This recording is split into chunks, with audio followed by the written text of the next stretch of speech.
This is Brian, screenfiles.com and review. What I'm looking at today is 2024's Society of the Snow, directed by J.A. Bayona. And this was a hard movie for me to review. First off, because I started watching it on edibles, and this is not the movie to be stoned on. It is a bit of a downer. So that being said, I started watching it again when my high subsided.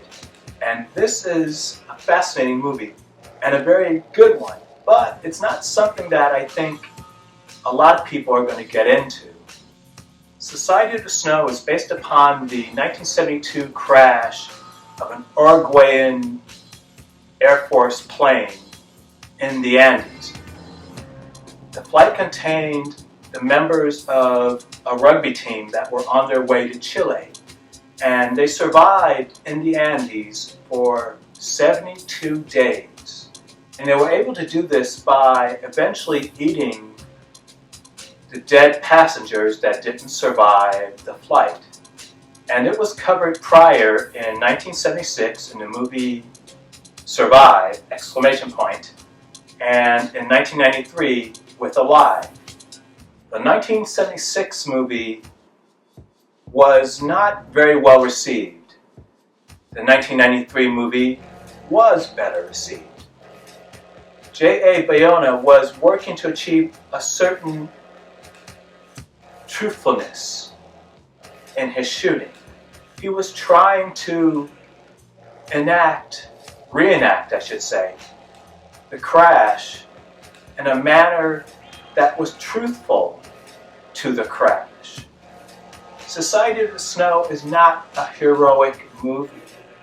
I want to say 12 to 15 people survive, but how they went about surviving isn't something that brings a story of heroism to the fore.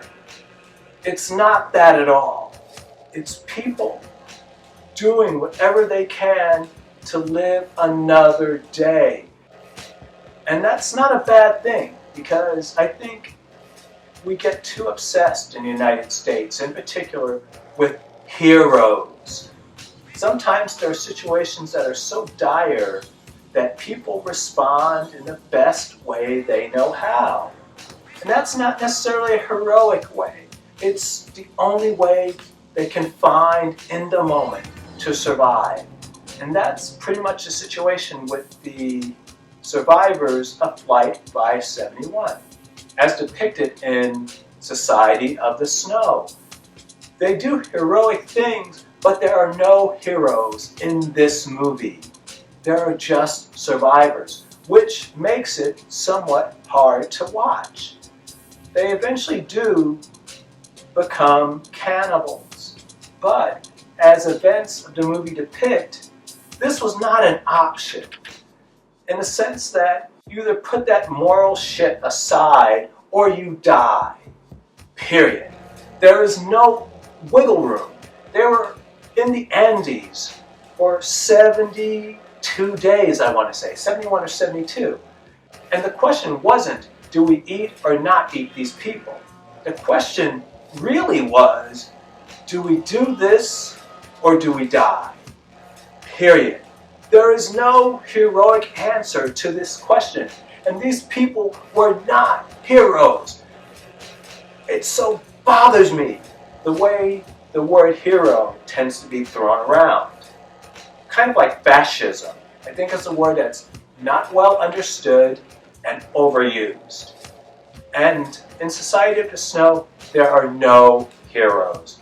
Just people trying to live another minute, another hour, another day, another 2 days, and that's it. And what J.A. Bayona does so well is to depict that struggle, that ordeal. Because, let's be clear, it was an ordeal. The Hollywood Reporter had an interview with J.A. Bayona discussing Society of the Snow, and he describes what he put his actors through. which was not unlike what Stanley Kubrick did to Shelley Duvall in the making of The Shining, except that J.A. Bayona seemed to actually give a shit about the people he was working with, which is to say, he starved them. But it was supervised by a doctor. He had them in snow. When you see the actors in Society of the Snow buried up to their heads in snow, that's because they were buried in snow. This was, of course, supervised by doctors. And this was done in a way that didn't endanger, physically or psychologically, I would think, the lives of the actors. But nonetheless, he put the actors in situations and locations which mimic those of Uruguayan Flight 571. And it is an effective movie. But that's the thing. I'm not entirely sure what J.A. Bayona was trying to do with this, in the sense that he's probably made a movie that is more truthful to what happened with Flight 571 than anything yet to be made.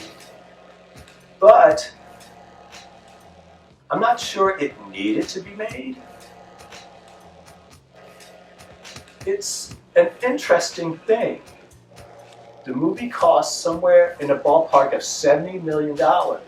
And considering how dour it is, no one but Netflix would have likely have given him the money to do this. And I should also mention it's taken him something to the effect of a decade to actually bring this movie to life.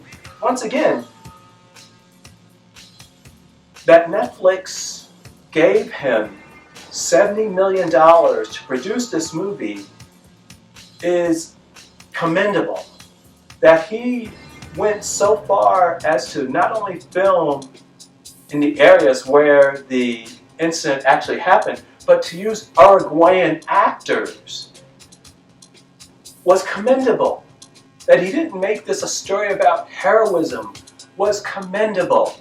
I think, generally speaking, that movies would be better for Society of the Snow existing, because it is probably the closest we're ever going to get to an accurate portrayal of what happened to those people who crashed in the Andes. That being said, it is, as I said, dour. It is, at points, almost like a David Cronenberg movie, because when they go into the crash, the way bodies bend and twist is almost like body horror. But I see what Bayona was trying to do. He's trying to make us, the viewer, feel at least a little bit what those people went through. And if that were his goal, and I assume it is, then it was an effective one.